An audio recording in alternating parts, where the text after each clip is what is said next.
Bonjour à toutes et à tous, c'est François-Xavier Boulet. Valentin Floquet. Et ça, pour On en parle à Taïwan. Et oui, alors de quoi parle-t-on justement cette semaine à Taïwan ? Moi je vais vous parler de Xiaoliuqiu. L'île au sud de Taïwan. Voilà. Sud-ouest. Exactement, on en parle régulièrement dans les émissions, dans l'actualité, et aujourd'hui on va en parler pour une guerre pas comme les autres, au mégot de cigarettes. Une guerre au mégot. Voilà. Je crois que c'était On un fait mot la en guerre au particulier. Une guerre- D'accord. Alors de mon côté, je vais vous parler des futurs nouveaux billets de banque taïwanais. Et moi, je vais vous parler du Vietnam. Alors, je suis allé au Vietnam cette semaine. Alors, je vais vous parler un petit peu de ça et vous parler un peu plus de ce dont j'aime parler, avec une comparaison que j'ai faite en fait entre les véhicules électriques et la marque phare vietnamienne qui s'appelle VinFast et Foxtron. On va voir un peu l'évolution des deux marques sur leur propre marché et on va un peu décrypter ça pour ce retour parmi nos amis taïwanais sur Radio Taïwan International. En tout cas, c'est annoncé comme une affaire qui roule. Et tout à fait. Alors on commence par Xiaoliuqiu. Bah oui, pourquoi pas. Alors allons-y, donc on se retrouve dans le sud de Taïwan, comme tu le disais, au large même de la côte sud de Taïwan, sur la petite île très touristique de Xiaoliuqiu, qui a décidé de faire la guerre aux mégots, mais pas une guerre au sens où on va mettre des contraventions pour les personnes qui vont mal jeter leurs mégots de cigarettes, pas une guerre au sens où on va tout simplement interdire de fumer dans différents lieux, mais plutôt une initiative, j'allais dire, plus positive, en tout cas pensée de manière positive entre plusieurs associations et les autorités de Xiaoliuqiu qui lancent cette initiative qu'ils appellent de tourisme éco-responsable, c'est-à-dire qu'ils invitent tous les touristes ou toutes les personnes qui vont à Xiaoliuqiu ou dans la baie de Tapeng, de ramasser pendant leur balade le plus de mégots possible. Donc on leur fournit à la base, vous allez au centre d'information touristique ou à l'office de tourisme du lieu ou n'importe où, une bouteille vide, une bouteille en plastique vide, et si vous la ramenez pleine de mégots de cigarettes, alors vous pouvez gagner un petit cadeau souvenir de votre balade à Xiaoliuqiu. Ça, c'est bizarre parce que c'est un peu le principe, quoi. C'est bizarre parce que du coup, plus il y a de mégots, plus tu as de risque de gagner un cadeau. C'est ça. Mais quand je disais une initiative positive, c'est au sens où on ne va pas mettre l'amende la punition ou l'interdiction. Mais c'est vrai que dans le concept, je trouve ça aussi étonnant de se dire, c'est à celui qui aura le plus de mégots, quoi. À la limite, Sachant tu fumes tes propres cigarettes. Exactement. Comment contrôler tout ça ? Il y en a d'ailleurs sur les réseaux sociaux qui réagissent en disant, finalement, moi, je viens discrètement avec mes propres mégots que j'ai ramassés ailleurs ou ceux que j'ai accumulés. Je remplis ma bouteille et je repars avec un cadeau de Xiaoliuqiu. Faut avoir l'esprit mal tourné. Tout à fait. Alors l'idée en fait, c'est qu'à Xiaoliuqiu, on le sait, il y a beaucoup de touristes. C'est un tourisme qui pollue le lieu et qui est néfaste sur le moyen long terme à l'écosystème, à la biodiversité aussi du lieu, que ce soit sur le littoral ou même lors des plongées. Et les mégots participent à cette pollution parce que même s'il y a des poubelles et pas mal de cendriers disposés à droite à gauche pour les jeter, il se trouve que dans les parterres de fleurs, dans les abords des allées, dans les caniveaux, on retrouve énormément de mégots et ces 2 dernières années apparemment de plus en plus, au point que ces déchets qui sont souvent négligés parce qu'un sac plastique ou un truc plus gros, ça va être assez facilement ramassé ou nettoyé. Les mégots, c'est plus compliqué et la durée de vie du mégot, elle est terrible en termes d'environnement parce que c'est plus de 450 ans à se décomposer, sachant que c'est pas biodégradable. Donc même quand c'est décomposé, ça reste des microparticules, ça reste des polluants et il y a des parties qui se décomposent jamais en fait. C'est marrant parce qu'au Japon, ils ont pas mal de petits cendriers de poche, mais à Taïwan, j'ai l'impression qu'il n'y en a pas beaucoup et souvent, effectivement, les gens parfois jettent les mégots par terre. Voilà. Alors du coup, vu qu'il n'y a pas de cendrier de poche, ils ont eu l'idée d'offrir des poches de cendrier. On peut dire ça, des poches à mégots, quoi. Donc ces fameuses bouteilles plastiques que les gens... L'objectif, c'est bien sûr d'intégrer cette protection de l'environnement dans les itinéraires touristiques, donc aussi de sensibiliser la population à se dire, si on veut un littoral propre ou des plages propres ou un pays pas trop pollué, le fait de mettre la main à la pâte, donc d'aller nettoyer, ça peut sensibiliser la population de se dire, faut peut-être que je jette pas mes déchets un peu partout, un peu comme les opérations de plage propre, de nettoyage de plages qui sont faites un peu partout dans le monde aujourd'hui maintenant. À Taïwan, beaucoup aussi. Donc l'idée, c'est que petits et grands, même en famille, ce petit pèlerinage de ramassage des mégots interpelle les fumeurs en se disant peut-être que mon mégot, je peux le jeter autrement. Voilà, en espérant qu'il ne sera pas emporté par les vents, par la marée, parce que même mis dans les petits cendriers, il y a aussi un travail de concept de cendriers qui sont parfois trop peu profonds. Et puis en bord de mer, de toute façon, tu es exposé au vent. Donc tu l'as bien jeté dans la poubelle, puis finalement, il se retrouve très facilement emporté par les vagues parce que le vent l'a déporté comme cela, quoi. Donc c'est un peu tout ce travail-là de sensibilisation qui est visé par cette initiative de tourisme éco-responsable, plutôt que simplement ramasser les mégots des autres. En fait, c'est rigolo, ça me fait penser un petit peu à ce que j'ai appris quand j'ai fait des recherches sur la monnaie locale, parce que récemment, j'avais fait une émission sur le Mibi, la monnaie locale à Taidong. Oui. Et je cherchais sur Internet pour voir si Taïwan avait d'autres monnaies locales. Et en fait, la seule que j'ai trouvée, c'est une monnaie un peu particulière justement à Xiaoliuqiu. Et pareil, le concept, c'était si les personnes, les touristes ou même les gens de l'île ramassent un certain nombre de kilos de déchets sur la plage, ils peuvent aller dans des centres ramener leurs déchets et ils sont payés entre guillemets en monnaie locale. Mais alors, leur monnaie locale, ce sont des cailloux qui sont peints par des artistes ou par des gens de la communauté. Voilà. Et en fait, ils sont tellement jolis que les gens, ils n'ont pas envie de dépenser chez les petits commerçants. Ils préfèrent les garder en souvenir. Ça fait la collection des monnaies, quoi, des pièces étrangères. Ça me fait penser à mon fils qui aime beaucoup collectionner les pièces de différents pays, de différentes régions du monde. Donc, celle de Xiaoliuqiu, à mon avis, ça va être les plus originales. Il va vouloir les garder, c'est sûr. Et c'est vrai qu'après, si ça devient en même temps ces petites monnaies locales, des pièces de collection, peut-être qu'elles vont gagner en valeur, qui sait, puis ça va multiplier ces idées de monnaie locale, pourquoi pas. Voilà, parce qu'en dehors de Taitung, est-ce que ça existe ailleurs à Taïwan, ce type de petite monnaie ? Alors, d'après mes recherches, j'en ai pas trouvé d'autres. J'en avais trouvé une à Nantou, je crois, mais c'était juste une monnaie électronique. C'était dans un but touristique, mais ça a été abandonné au bout de quelques années parce que ça n'a pas marché. Il n'y a pas trop cette idée-là. Mais bon, ce que j'ai trouvé intéressant, c'est que les deux exemples, à la fois ton exemple et puis l'exemple que je citais, c'est tous les deux à Xiaoliuqiu, et tous les deux en lien avec le fait de nettoyer soit les mégots, soit les plages. Après, le petit cadeau que tu peux avoir en souvenir, je ne l'ai pas encore détaillé, c'est là où on voit que c'est une activité qui se veut un peu sensibilisatrice et éducative.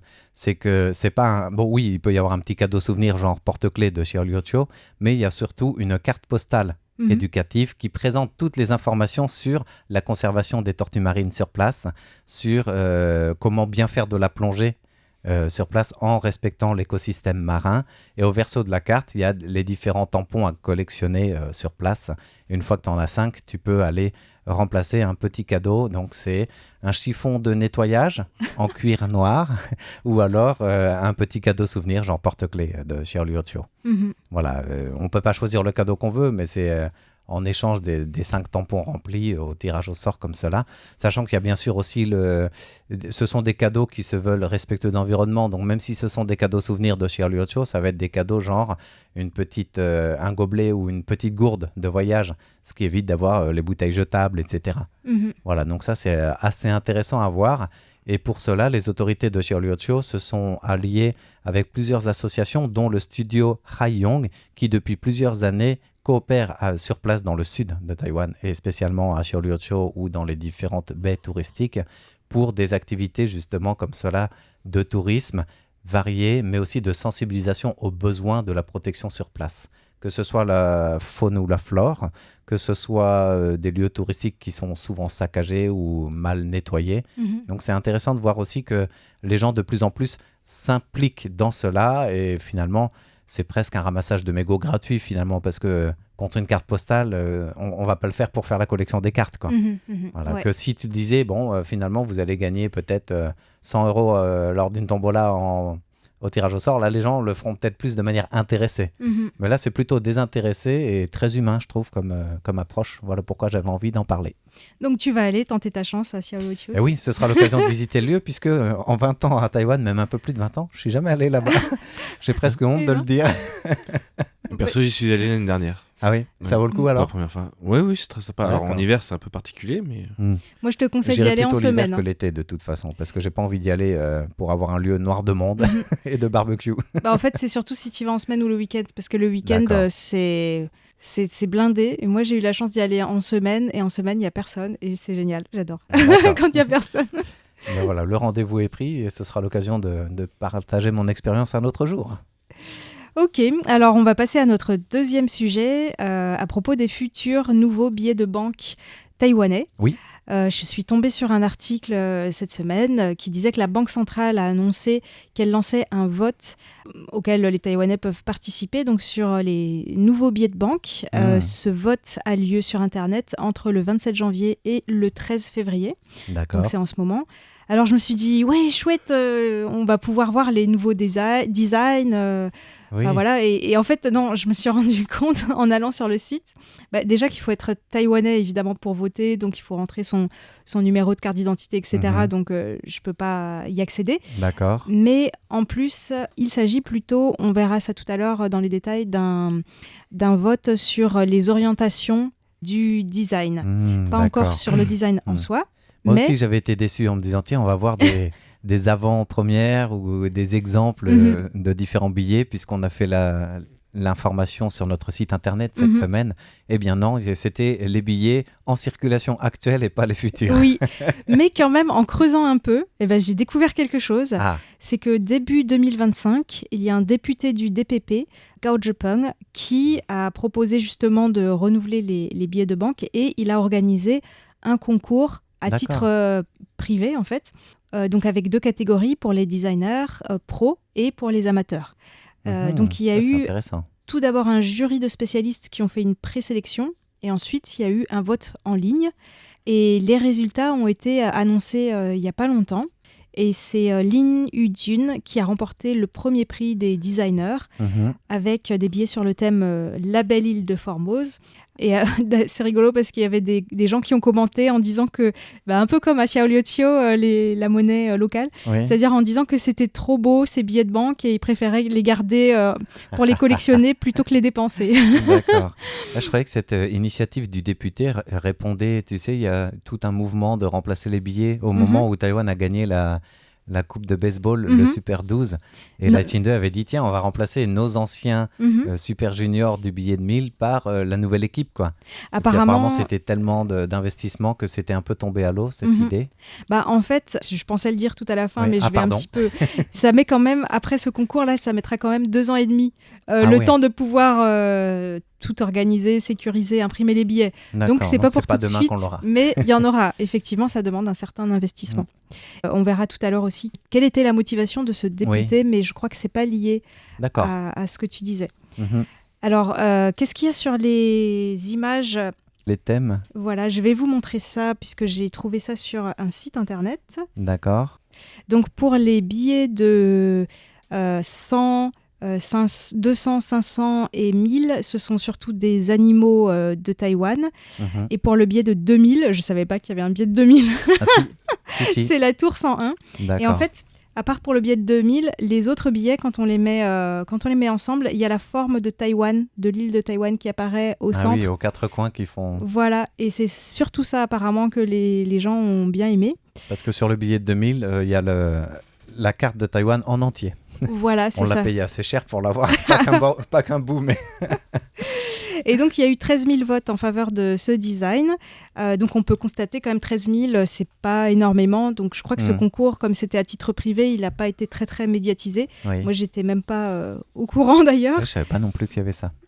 Alors, le deuxième prix, il a été attribué à Wang Yijun. Également sur la beauté de Taïwan. Alors, il n'y a pas que les animaux emblématiques, il y a aussi les lanternes, les temples, les greniers à riz en terre couverts d'un toit de chaume, les autochtones, etc. D'accord. Donc, c'est vraiment très coloré aussi, pas mal. Ouais, c'est beaucoup plus coloré que le premier prix, oui. Et alors, moi, perso, j'ai eu un coup de cœur pour les billets de banque avec les motifs autochtones. J'ai trouvé ça magnifique. Ah oui, ça y est, on les voit. C'est coloré aussi. Mais là, c'est vrai que c'est très beau. Ouais. On a l'impression qu'ils sont vachement dynamiques, quoi. Oui. Que le billet est en train de bouger. C'est plus abstrait, mais je trouve que c'est original, en fait. C'est vraiment hyper original, quoi. Il y a aucun... Enfin, je pense que j'ai jamais vu des billets comme ça dans le monde.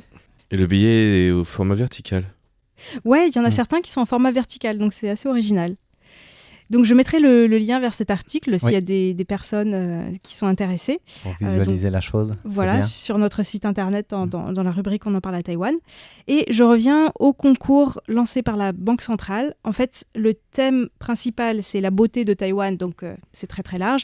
Et la banque propose 12 sous-thèmes.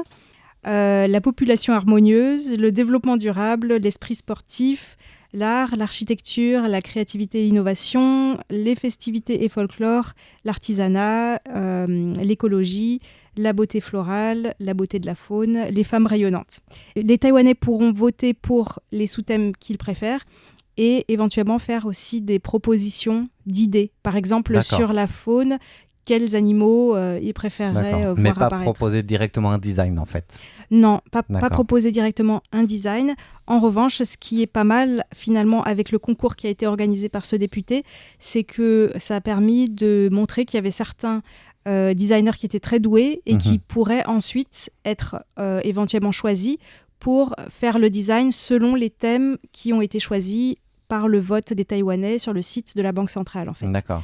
Donc ça, finalement, ça a quand même pas mal servi. Et le député donc, a déclaré que ce concours n'avait rien à voir avec une tentative de désinisation ou de réduction de l'influence de Chiang Kai-shek.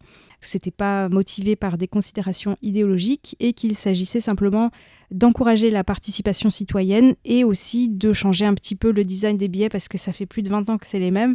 Et ça commence, selon lui, à devenir un peu lassant. Et même, d'ailleurs, pas forcément lassant, mais en fait, on n'y fait plus attention. Est-ce que vous, par exemple, vous vous souvenez ce qu'il y a actuellement sur les billets taïwanais ? Il y a le docteur de la République de Chine qui a fondé Sun Yat-sen sur le billet de 100. Oui. Voilà. Et derrière, il y a... Il y a le chiffre 100. Bonne question. Il y a le Zhongshan Hall. Ah, c'est vrai. Le hall de Zhongshan, oui, tout à fait. Voilà. Et toi, Valentin, tu te souviens de quelque chose sur les billets 200. Là, celui de 200 comme ça, rare, je pourrais pas dire ce qu'il y a dessus. Mais ouais. Non. Si mais on parlait celui de l'équipe de baseball qui avait gagné la Little League, mais c'est pareil, il y a plus de 20 ans qu'il est là. C'est sur les billets de 500. Oui. Alors derrière, je ne sais pas ce que c'est celui de 500. C'est le cerf Sika. Et celui de 1000, c'est le... C'est la perdrix de Taïwan avec la montagne et de l'autre côté des enfants qui regardent un globe. Oui. Et alors justement, le 2000, c'était des poissons. Il y a au tout début que je suis arrivé, mais on le voit plus en circulation presque. Oui, c'était des poissons et de l'autre côté un radar. D'accord. Comment dire, un satellite, je sais pas comment. Il est violet.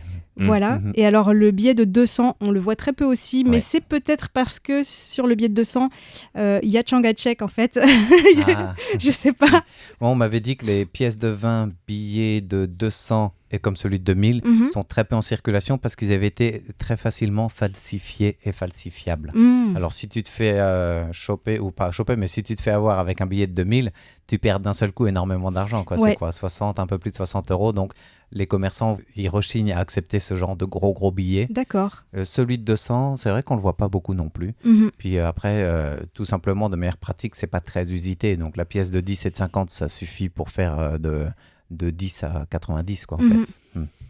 Et du coup, ça, c'était pas choisi par consultation des Taïwanais.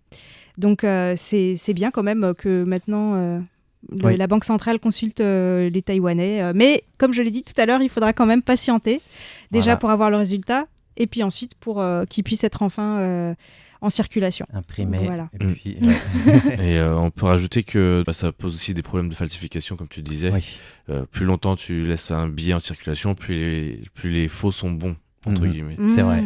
Donc c'est aussi une des plus grosses problématiques d'avoir une monnaie vieille. Voilà. Même si la monnaie taïwanaise est très peu prisée, contrairement à un dollar américain, un euro ou des grosses monnaies comme ça, cela reste quand même une problématique, peu importe la taille de l'économie et la circulation du billet. Et on va passer la parole à Valentin pour aller jusqu'au parler Vietnam. Du Vietnam. Voilà. Donc j'ai été au Vietnam pour la première fois de ma vie la semaine dernière, le week-end dernier, pour un mariage. Un ami de vieille date, entre guillemets, lié au sport, m'a invité à son mariage avec sa femme qui est vietnamienne de Hanoï. Donc, je suis allé à Hanoï et donc j'ai pu voir un peu la ville, le mode de vie, etc. Et t'as pu voir les Gogoro sur place ou pas encore? Alors, pas encore de Parce qu'ils Gogoro. sont pas trop déployés. La plupart des scooters électriques que j'ai vus étaient plutôt de marque locale. Et justement, en parlant de véhicules électriques de marque locale, c'est ce qui m'amène un peu au sujet dont je vais parler aujourd'hui. C'est la grande marque locale vietnamienne qui s'appelle VinFast. Je voulais comparer en fait un peu avec Foxconn et Foxtron, la marque de véhicules électriques de Foxconn, Honghai. Je voulais voir un petit peu où on était, parce que on était vraiment Foxconn par rapport à ce qui existe ailleurs. Et c'est vrai que j'avais beaucoup entendu parler de VinFast, ça s'était présenté au mondial de l'automobile en France, il y a eu quand même une certaine hype autour de cette marque quand elle est sortie, qui était justement une marque non chinoise et 100% en véhicule électrique, et ça a fait pas mal parler d'elle à sa sortie, mais j'avais jamais compris ou trop regardé son potentiel sur le marché vietnamien ou même international. Et donc c'est en arrivant au Vietnam que j'ai compris à quel point cette marque était présente. Ils sont partout. En fait, bon, déjà le Vietnam utilise le système Grab, le Uber d'Asie du Sud-Est, qui est présent Singapour, Indonésie, Malaisie, Cambodge aussi. Cambodge aussi, je crois que c'est aussi aux Philippines, enfin bon, en général dans l'Asie du Sud-Est, Thaïlande aussi. Et donc, déjà, la plupart des taxis sont des VinFast, en fait. Là, j'ai pas les chiffres exacts, j'ai pas vu pour les taxis en eux-mêmes, mais j'irais bien un bon 30 à 50% à vue d'œil. Ouais. Des taxis de Hanoï sont des taxis électriques VinFast. Et donc, c'est sur ce constat-là que je me suis dit, oh là... Il y en a quand même beaucoup. Il y en a quand même beaucoup, et qu'est-ce que fait un peu Foxtron à Taïwan? Ils ont l'air quand même un peu à la bourre, entre guillemets, par rapport à ce qui se fait un peu à l'international. Donc ça m'a un peu surpris, et j'ai dit que autant en parler un petit peu ici, on en parle à Taïwan, pour dire qu'est-ce qui manque un peu à Foxtron actuellement, en termes de chiffres en tout cas, pour être une vraie marque nationale de véhicules électriques qui soit en fait qui ait aussi une aura internationale, un peu à l'image d'un mec qui grimpe sur un building de 101 étages au hasard. Au hasard. Voilà. Et donc déjà faut comparer un peu les marchés, Taïwan c'est 23 millions d'habitants, le Vietnam c'est 102 millions, donc il y a quand même un problème d'échelle pour commencer.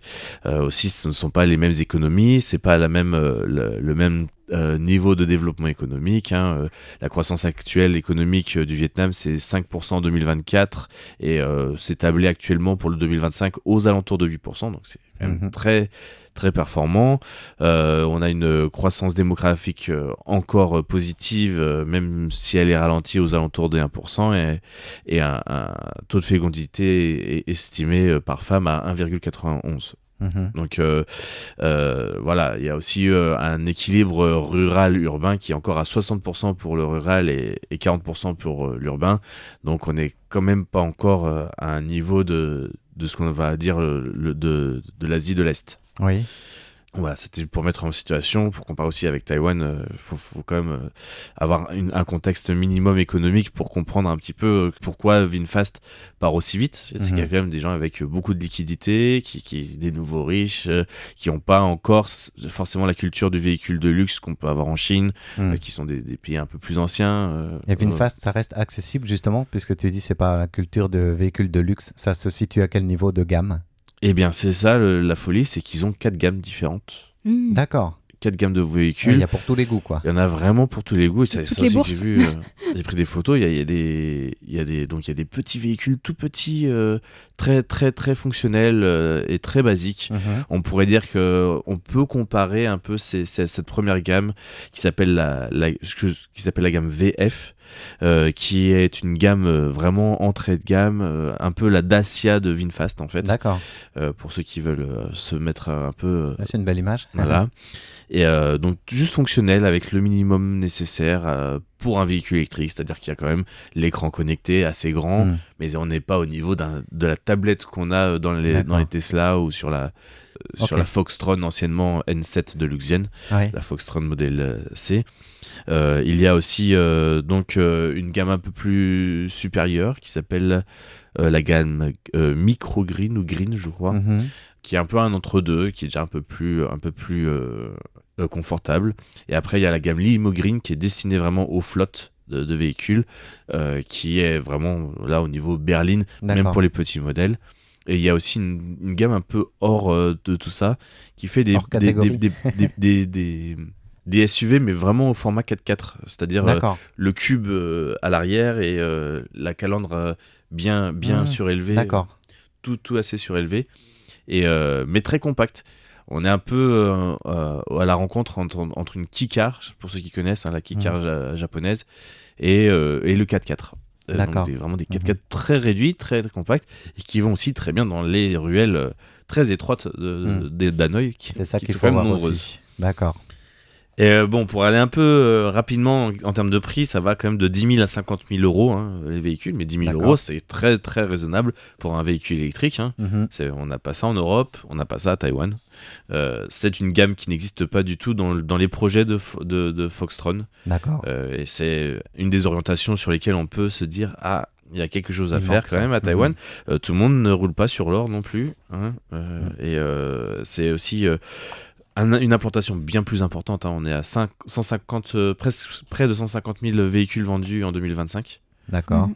C'est pas du tout la même échelle. Foxtron, anciennement Luxian, a vendu, je crois, 4000 véhicules l'année dernière. Donc, ça n'a rien à voir. Même si, encore une fois, les démographies sont très différentes et les marchés différents. On n'est pas du tout à la même maturité du marché. On n'est pas du tout sur les mêmes habitudes financières à Taïwan et au Vietnam. Le véhicule à Taïwan, pour beaucoup, presque jusqu'à notre génération, en fait, c'est aussi une marque de définition sociale. Donc, il faut avoir une bonne voiture, un bon véhicule.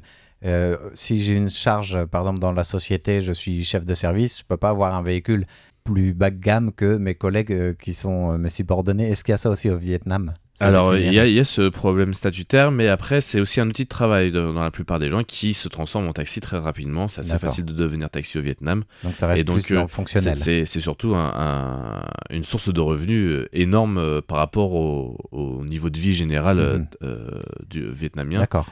Et qui a pas vraiment le taxi reste un truc un peu particulier à Taïwan, un marché et une profession qui est pas forcément vue comme très rémunératrice. Et donc c'est aussi un des grands gaps, c'est que le taxi au Vietnam par rapport au niveau de vie, c'est quand même quelque chose qui rapporte bien. D'accord. Et avec des véhicules à 10 000 euros, avec des emprunts, etc., là ça commence à être intéressant. Voilà. Donc c'est aussi une des choses qui fait que ça marche aussi bien. Pour donner à peu près un peu de chiffres au niveau de la pénétration dans le marché, on va parler un peu de technique là, je ne sais pas si vous connaissez ce que c'est de la pénétration dans le marché. C'est la capacité en fait à une marque à représenter une part de marché. Et donc dans le véhicule électrique quand même, VinFast représente quand même 40% du marché, alors que Foxconn en véhicule électrique, Foxtron ne représente que 5%. Voilà. Tu veux dire en marché global, mondial ou... Non, du marché véhicule local national. Ah d'accord.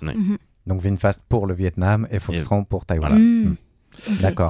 Voilà, c'était pour faire ce petit topo. Ça m'avait vraiment surpris. Fort intéressant. Ça m'a marqué vraiment cette partie. Je m'intéresse toujours aux véhicules électriques et je me suis toujours dit que Foxconn avait un potentiel et là j'ai vu quel potentiel il y avait. Voilà. C'est la conclusion. C'est très bien. Bien, merci beaucoup. C'est d'ailleurs avec cette conclusion que s'achève l'émission du jour. C'était On en parle à Taïwan, animé par François-Xavier Boulet, Sasa et Valentin. Bye bye. À bientôt.